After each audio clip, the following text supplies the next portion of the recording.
اگر معراج شریف کی ساری احادیث صحیح بھی ہوں، انہوں نے وہ ساری احادیث لکھی، ساری صحیح احادیث کو کوٹ کیا، ساری صحیح احادیث کوٹ کر کے کہا کہ یہ صحیح بھی ہیں، راوی بھی درست ہیں، 30 کے قریب صحابہ ان روایات کو روایت کرنے والے ہیں، تو پھر بھی کہنے لگے کہ ہم اس لیے واقعہ معراج کو معاذ اللہ تسلیم نہیں کرتے کہ ایک شخص کا، ایک انسانی وجود کا فضا میں معلق رہنا ممکن نہیں اور فضا سے گزر کے جانا ممکن نہیں۔ کہنے لگے اگر ساری روایتیں درست بھی مان لی جائیں تو پھر بھی چونکہ یہ فطرت کے خلاف ہے، یہ روٹین میں جو کام ہوتے ہیں ان کے خلاف ہے، تو ہم یہ کہیں گے معاذ اللہ راویوں کو غلطی لگ گئی ہے بات کرنے میں، یعنی ساری روایتیں لکھ کے بھی تسلیم کرنے کو تیار ہے۔ یہ جو ابو جہل پریشان ہوا ہے نا، یہ جو ابو لہب پریشان ہوا ہے، یہ جو اتبا اتیبہ میرے نال ناراض نہ ہویا جے، میں کدی یہی دی گل کرنا، روز تے کردا ہی نہیں، یہ جڑے بندے آج تک پریشان نے نا، کبھی کبھی کرتا ہوں چلو خوگر حمد سے تھوڑا سا گلہ بھی سن لے، یہ جو آج تک پریشان ہے نا سارے، یہ پریشان اس لیے ہیں کہ حضور اگر کہتے نا میں خواب میں گیا ہوں تو کسی کو مسئلہ ہی نہیں تھا، محبوب فرماتے میں گیا ہوں۔ سبحان الذی اسری بعبدہ لیلا من المسجد الحرام الی المسجد الاقصی، حضور مسجد حرام سے مسجد اقصی تک، اور وہی ایک رات میں نہیں ہو سکتا، وہی ہفتوں مہینوں کا سفر ہے، وہی نہیں ہو سکتا تھا، مسجد حرام سے مسجد اقصی جایا آئے نہیں جا سکتا، لیلاً رات کے تھوڑے حصے میں۔ حضور نے فرمایا میں گیا بھی ہوں، آیا بھی ہوں، اور پھر نبی پاک علیہ الصلوۃ والسلام پہلا آسمان، دوسرا آسمان، تیسرا آسمان، اور خود حدیث پاک میں موجود ہے کہ پہلے آسمان سے لے کر دوسرے آسمان تک کا فاصلہ 500 سال کی مسافت ہے، پھر اتنا ہی دوسرا، پھر اتنا ہی تیسرا، پھر اتنا ہی چوتھا، اور پھر اس کے اوپر سدرۃ المنتہا، کوئی رہ فلک اتے یار گیا، کوئی جا کے سدرات ہار گیا، ایک کالیاں زلفاں والا سی جڑا لنگ عرشاں تو بھی پار گیا۔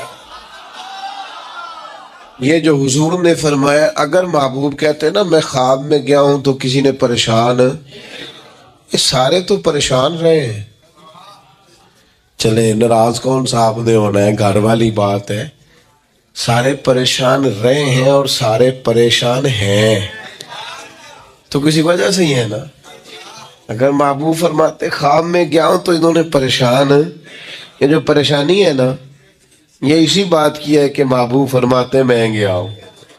اچھا پھر ایک اور پریشانی ہے، کچھ اس لیے بھی اڑ جاتے ہیں، چلے میں بزرگوں کے اختلاف کی بات نہیں کرتا، میں ویسے ایک بات کرتا ہوں، بڑوں کو سلام ہے کسی نے اگر کوئی دوسرا قول بھی کیا ہے، لیکن ویسے محبت کے ساتھ، پیار کے ساتھ، ادب کے ساتھ ایک بعض اس بات پر بھی اڑ جاتے ہیں محبوب گئے ہیں پر اللہ کا دیدار نہیں کیا۔ حضرت جبریل امین علیہ السلام کی زیارت کر کے واپس آ گئے،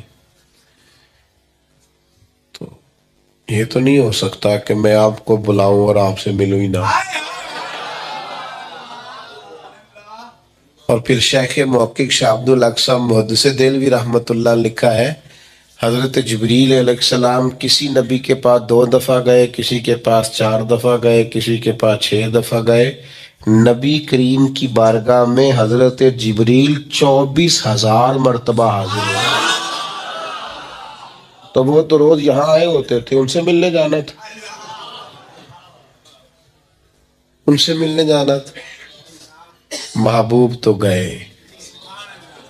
اور پھر حضور علیہ السلام فرماتے ہیں میں نے اپنے رب کو سونی صورت میں دیکھا،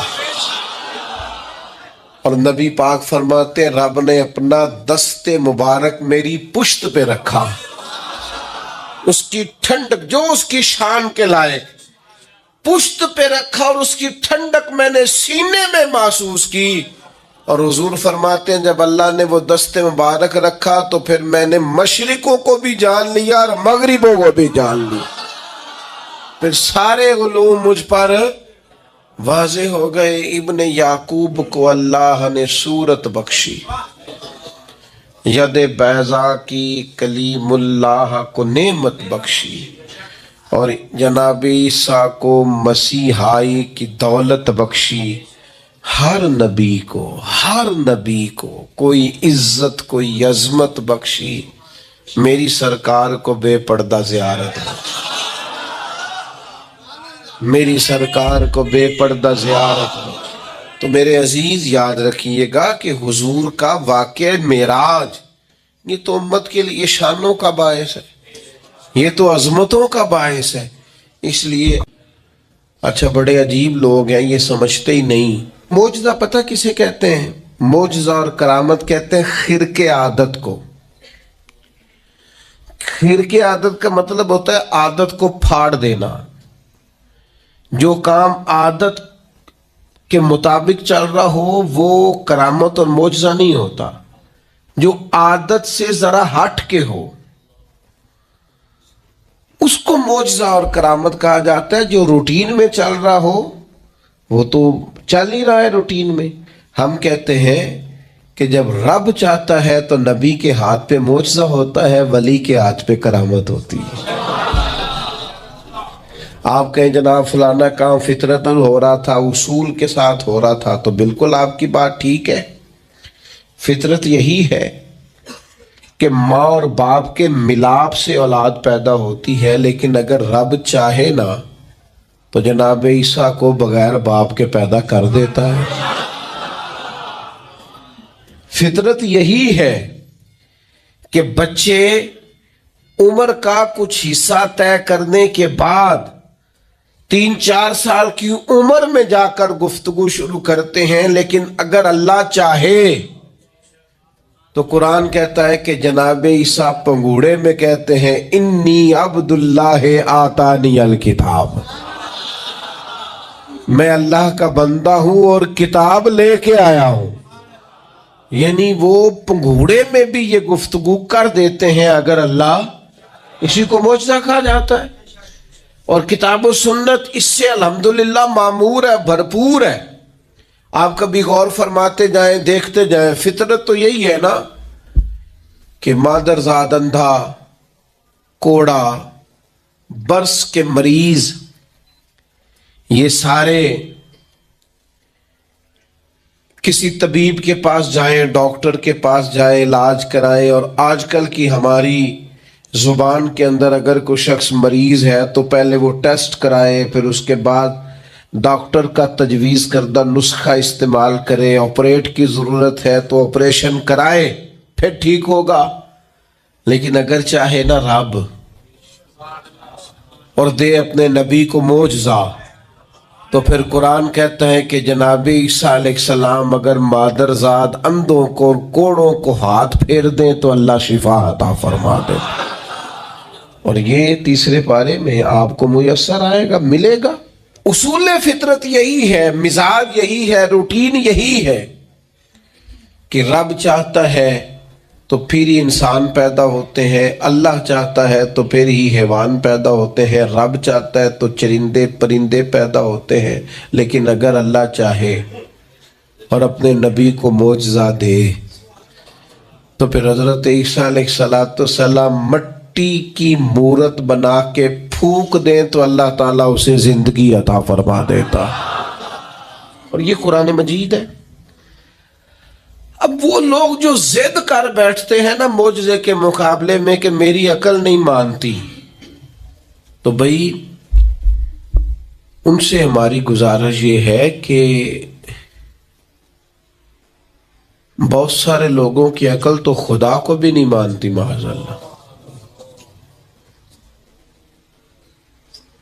تو کیا پھر ان کی عقل کے مطابق دین کو لیا جائے گا؟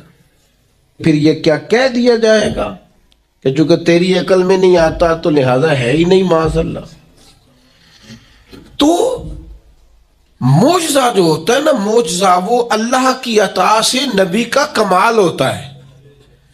آپ دیکھیں نا صحابہ کیا فرماتے ہیں. حضرت عبداللہ ابن عتیق رضی اللہ تعالیٰ عنہ کی پنڈلی ٹوٹ گئی، صحیح حدیث میں موجود ہے. اب اگر پنڈلی ٹوٹ گئی ہے، ٹانگ ٹوٹ گئی ہے، تو اس کا طریقہ یہی ہے کہ ہمارے ہاں جو آج مروج ہے وہ یہی ہے کہ وہ کسی ڈاکٹر طبیب کو دکھایا جائے گا، اس کا علاج ہوگا. اور آج کل تو آپریشن کیے جاتے ہیں. اس زمانے میں بھی جو طریقہ تھا وہ اختیار کیا جائے گا اور اس کے مطابق علاج ہوگا. لیکن حضرت عبداللہ کی پنڈلی ٹوٹ گئی، وہ نبی کریم کی بارگاہ میں آئے، ٹوٹی ہوئی پنڈلی. آپ چلے جائیں کسی بڑے سے بڑے ڈاکٹر کے پاس، مجھے بتائیں کہ وہ کبھی صرف خالی ہاتھ لگائے اور چیز کو شفا ہو جائے. لیکن یہاں منظر یہ ہے کہ پنڈلی ٹوٹ گئی ہے، محبوب نے لعاب دہن لگایا ہے، اللہ نے شفا عطا فرما دی. آپ اس مزاج کو سمجھیں، یہ دین کا باقاعدہ عنوان ہے، یہ باقاعدہ عنوان ہے دین اسلام کا. اب آنکھیں کسی شخص کی دکھتی ہیں تو اب تو خیر اللہ تعالیٰ نے آسانی کر دی، ورنہ یہ 10-15 سال پہلے کالا موتیا، سفید موتیا ایک بہت بڑا مرض ہوتا تھا اور باقاعدہ مشکل تھا لوگوں کے لیے علاج کی طرف بڑھنا، ایک مشکل کام تھا. اور آنکھوں کی بینائی آج بھی آپ دیکھ لیں، پیدائشی طور پر بچے بیچارے بعض آنکھوں کی نظر کی کمزوری کا شکار ہے، اتنی موٹے شیشوں کی اینکیں ان کو لگی ہوئی ہیں اور بڑی مشکل سے وہ دیکھ پاتے ہیں. لیکن فتح خیبر کے موقع پر حضرت مولا علی شیر خدا کو آشوب چشم ہے، اور جب حضور نے فرمایا علی کو بلائیں تو کہا یا رسول اللہ آنکھیں دکھتی ہیں، تو فرمایا بلاؤ تو صحیح نا. تو بلایا ہے تو مولا کائنات فرماتے ہیں نبی کریم نے لعاب دہن لگایا ہے، اتنا اچھا تو پہلے نظر نہیں آتا تھا جتنا اب نظر آنا شروع ہو گیا. یہ کیا ہے؟ یہ نبی پاک کا. آپ کو سمجھ آ گئی مسئلے کی؟ سب سے پہلے میں نے یہ عرض کیا کہ ان محافل کا فائدہ یہ ہے کہ امت کو حضور کے قریب کیا جائے. دوسری بات یہ کہ ایک ہے فطرت سے کام چلنا اور ایک ہے نبی کا معجزہ ہونا. یعنی صحابی نے حضور سے کہا یا رسول اللہ جنگ کے موقع پر میری تلوار ٹوٹ گئی، تو نبی پاک نے چھڑی اتار کے نا ایک ٹہنی توڑ کے ایک درخت سے دی. تو وہ صحابی فرماتے ہیں جب محبوب نے توڑی تو وہ ٹہنی تھی، میری طرف آ رہی تھی، ٹہنی تھی، اور جیسے محبوب نے مجھے تھما دی اسے اللہ نے تلوار بنا دیا. یہ کیا ہے؟ یہ نبی کا. ایک تیسری بات سنیں، اسلام کا نظام 2 طریقوں سے چلتا ہے. ایک اسلام کا نظام چلتا ہے اسباب کے ساتھ، آگ جلاتی ہے، دریا ڈبوتا ہے، انسان پر تلواریں اور زخم لگ جائیں تو اسے تکلیف ہوتی ہے. یہ اسباب کا رستہ ہے کہ آگ نے جلانا ہے. اور ایک ہے روحانی رستہ. آگ جلاتی تو ہے لیکن اگر مدد اللہ کی شامل ہو تو پھر حضرت ابراہیم کو نہیں جلاتی. یا نار کونی بردم و سلام علی ابراہیم، پھر وہ جناب ابراہیم کو جلاتی. اصول تو یہی ہے کہ دریا میں جو جائے تیرنا نہ آتا ہو تو ڈوب جاتا ہے، لیکن اگر اللہ چاہے نا حضرت موسیٰ اپنے گھوڑے دریا میں ڈال دے تو وَإِذْ فَرَقْنَا بِكُمُ الْبَحْرَ فَأَنْجَيْنَاكُمْ وَأَغْرَقْنَا آلَ فِرْعَوْنَ، تو اللہ کہتا ہے میں نے دریا پھاڑ کے موسیٰ کے لیے رستہ بنا دیا. اچھا، جس دریا سے حضرت موسیٰ بچ کے نکل گئے اسی دریا میں فرعون اور فرعون والے غرق ہو گئے. یہ کیا ہے؟ یہ روحانی زندگی. ایک ہے اسباب کہ آپ پانی میں گھوڑا پھینکیں گے آپ ڈوب جائیں گے. ایک ہے روحانی زندگی. یہ میں قرآن مجید پڑھ رہا ہوں، میں نے کوئی حدیث بھی نہیں سنائی، بزرگ کا قول تو دور رہا. قرآن فرماتا ہے کہ ہم نے فرعون اور فرعون والوں کو اسی دریا میں غرق کیا جس دریا میں ہم نے حضرت موسیٰ کے لیے رستے بنا دیے. اور دریا پھاڑ کے رستے بنا دیے تھے. تو رب کریم نے ایک روحانی زندگی بھی مومن کی رکھی ہے. روحانی زندگی ذرا غور کیجئے کہ بھلا میں کیا کہنے لگا. صرف 50 سیکنڈ کے لیے آپ نے سوچنا ہے. زندگی میں ہمیں بہت ساری ایسی چیزیں ملی ہیں جو ہماری محنت کا نتیجہ نہیں. ہمیں بہت سارا ایسا کچھ ملا ہے جس کے ہم قابل تھے نہیں، پر رب نے عطا کر دیا. بس سمجھ لو آپ، یہ جو آپ کو ملا ہے نا، تھے نہیں قابل پر ملا ہے. کچھ تو محنت کی ہے، کوشش کی ہے، تو اس کے سبب سے ہو گیا. جو بغیر محنت کے جد و جہد کے ملا ہے نا، یہ وہ روحانی رستہ ہے جس کے بارے میں اللہ کا قرآن کہتا ہے وَمَن يَتَّقِ اللَّهَ يَجْعَل لَّهُ مَخْرَجًا. جو اللہ سے ڈرے گا، اللہ ہر مشکل سے نکلنے کے لیے اسے رستہ عطا کر دے گا. وَيَرْزُقْهُ مِنْ حَيْثُ لَا يَحْتَسِبُ، اور اسے وہاں سے رزق دے گا جہاں سے اس نے کبھی سوچا بھی نہیں ہوگا. ایک روحانی زندگی ہے انسان کی، وہ میرے ساتھ بھی ہے، آپ کے ساتھ بھی. کئی چیزیں ہمارے پاس ایسی ہیں کہ اگر ہماری قابلیت دیکھی جائے تو وہ ہمارے پاس ہو سکتی. یعنی سے ثبوت نہ پوچھو میں تو نظر کرم قد ہوئی، اے میں جانا یا دل بر جانے، اے پھر غیر نہ جانے. کچھ چیزیں ایسی ہیں جو خالص مختصر سی میری کہانی ہے، جو بھی ہے ان کی مہربانی ہے، وہ ہماری محنت کا نتیجہ.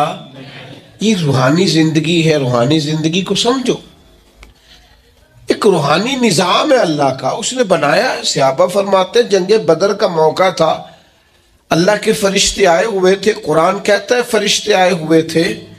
تو حال یہ تھا کہ صحابہ فرماتے ہم کسی کی گردن کافر کی کاٹنے لگتے تھے، اس کی گردن ہم سے پہلے کٹ کے گر جاتی تھی.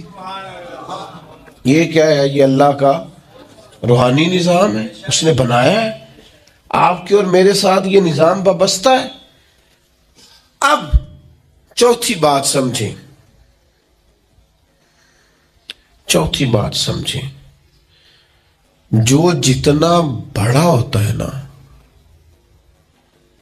اور جس کو لوگوں نے ماننا ہوتا ہے، جس کے پیچھے چلنا ہوتا ہے، اس کے پاس کوئی نہ کوئی کمال ہو تو پھر ہی لوگ اس کی اتباع اور پیروی کرتے ہیں، پھر ہی لوگ اس کی پیروی کرتے ہیں. اگر اس کے اندر کوئی کمال نہ ہو، تین چیزیں ہوتی ہیں جس کی وجہ سے لوگ کسی سے محبت کرتے ہیں. یا بندے میں جود و نوال ہو، سخی ہو، خرچ کرتا ہو، احسان کرتا ہو، یا پھر اس میں حسن و جمال ہو، سونا بڑا ہو، پیارا بڑا ہو، یا تیسری بات یہ ہے کہ فضل اور کمال ہو، اس میں کوئی بلندی ہو. اللہ کی یہ شان رہی ہے کہ اللہ نے جتنے بھی پیغمبر پیدا فرمائے اعلیٰ خاندانوں میں پیدا فرمائے. اللہ نے جتنے بھی انبیاء کرام علیہم السلام مبعوث فرمائے سارے سونے تھے، ایک سے ایک بڑھ کر حسین تھے. حضرت داؤد علیہ السلام کا حسن و جمال دیکھا نہیں جاتا تھا. خوبصورت تھے جناب داؤد علیہ السلام. اور جناب یوسف 3 مہینے رجی خلقت ویک یوسف کی نانی. حضرت یوسف علیہ السلام کے بارے میں ملا رومی نے لکھا ہے، جب قحط پڑ گیا تھا نا مصر میں، تو حضرت یوسف نے چونکہ گندم غلہ سٹاک کر لیا تھا، تو ابتدائی طور پر آپ نے یہ تجویز دی تھی اور یہ حکمت عملی اپنائی تھی. آپ نے لوگوں سے کہا تھا کہ فی الحال تمہیں گندم نہیں ملے گی، جس کو بھوک لگے نا وہ میرا چہرہ دیکھ لے آ کے، جس کو پیاس لگے وہ میرا چہرہ دیکھ لے. اور یہ ایسا ہوتا ہے. سیدھے پنجابی ہیں ساڈے تے کہندے نے تینوں ویکھیں بھوک مر گئی ساری. یہ تو ہوتا ہے نا جی، میری تے ویکھ کے ہی اوہ تجھے دیکھ جو لیا ہے. اب بات ختم ہو گئی. بھوک. حضرت عثمان غنی رضی اللہ تعالیٰ عنہ کو 40 دن قید رکھا ہے. لوگوں نے تو آپ سے کہا گیا کہ جناب بھوک پیاس کیا کرتے تھے؟ فرمایا بھوک پیاس لگتی تھی، قرآن پاک کی زیارت کرتا تھا، بھوک بھی ختم ہو جاتی تھی، پیاس بھی ختم ہو جاتی تھی. تو حضرت جناب یوسف علیہ السلام نے یہ تدبیر اپنی قوم کو دی کہ جب تمہیں بھوک لگے تو تم نے آ کے مجھے دیکھنا ہے. تو 3 مہینے غلہ نہیں دیا. لوگ آتے جناب یوسف کا چہرہ دیکھتے، بھوک پیاس ختم ہو جاتی. تو پنجابی کے ایک درویش بول پڑے، وہ کہنے لگے 3 مہینے رجی خلقت ویک یوسف کنانی. 3 مہینے رجی خلقت ویک یوسف کنانی تے جنا محمد عربی ڈٹھا او رج گئے دواں جہانی. جنا محمد عربی ڈٹھا او رج گئے دواں جہانی. تو اللہ تعالیٰ نے حسن و جمال عطا کیا تھا. پھر نبیوں کے پاس فضل اور کمال ہوتا ہے. میں نے آپ کو کمالات سنائے نا حضرت عیسیٰ علیہ السلام. مادرزاد اندھے کوڑے برس کے مریض آتے، آپ ہاتھ پھیرتے شفا ہو جاتی. آپ مٹی کی مورت بنا کے پھونکتے، اللہ تعالیٰ اس میں چاند پیدا کر دیتا. حضرت داؤد علیہ السلام لوہے کو ہاتھ لگاتے، اللہ نرم کر دیتا. حضرت آدم علیہ السلام 1000 پیشہ جانتے تھے، 1000 بولیاں بولتے تھے. اللہ نے کمال عطا فرمایا. ہر پیغمبر کو اللہ نے شان دی، عظمت دی. جناب ابراہیم کے کمالات کا کوئی انکار کر سکتا ہے؟ ان کی شان جن کو بار بار قرآن مجید ان کے تذکرے کرے اور رب کہے واتخذ اللہ ابراہیم خلیلا، ان کی شانیں، ان کی عظمتیں کیا بات ہے. بس میرے بھائی سمجھ لو، جب کسی کا فضل کمال لوگ دیکھتے ہیں تو پھر پیروی کرتے ہیں بلا مثال و بلا تشبیہ. اللہ نے نبیوں کو فضل و کمال، حسن و جمال، جود و نوال دے کے بھیجا تاکہ لوگ ان کا کمال دیکھیں، ان کی غلامی کریں. اور جب میرے اور آپ کے محبوب کی باری آئی تو اللہ نے سب سے بڑھ کر محبوب کو حسن و جمال عطا فرمایا، سب سے بڑھ کر جود و نوال عطا فرمایا. حضرت یوسف علیہ السلام کا حسن کہاں اور محبوب کا حسن کہاں. کیا خوبصورت انداز اختیار کیا. کہنے لگے حسن یوسف پہ کٹی مصر میں انگشت زنا. حضرت یوسف کا حسن دیکھ کر مصر میں عورتوں نے ہاتھ کٹا لیے، لیکن حسن دیکھ کر حسن یوسف پہ کٹی مصر میں انگشت زنا، اور سر کٹاتے ہیں تیرے نام پر. ان کا پورا حسن دیکھا ہے، ان کو دیکھا نہیں. تو وجہ میرا یار نہیں ڈیٹھا، تیرے نام پر حسن یوسف پہ کٹی مصر میں انگشت زنا، اور سر کٹاتے ہیں تیرے نام پہ مردان عرب. وہاں بیویوں نے ہاتھ کاٹے تھے، یہاں عرب کے مرد، اور انہوں نے حسن دیکھ کے کاٹے تھے. یہاں نرا نام سن کے لوگ ہر کوئی فدا ہے، بن دیکھے تو دیدار کا عالم کیا ہوگا. مردان عرب بھائی حضور کا، اور پھر نبی پاک کا جو جود و نوال ہے عطا کرنا. حضرت جابر ابن عبداللہ فرماتے ہر شے حضور سے سنی ہے، میرے پاس نہیں ہے یہ حضور سے سنا ہی نہیں، یہ تو سنا ہی نہیں نبی پاک سے. اور پھر جہاں تک حضور کے فضل و کمال کی بات ہے تو ہر نبی کو اللہ نے معجزہ دیا، اور نبی پاک کو اللہ نے بنائے معجزہ ہے. یا ایھا الناس قد جاءکم برہان من ربکم.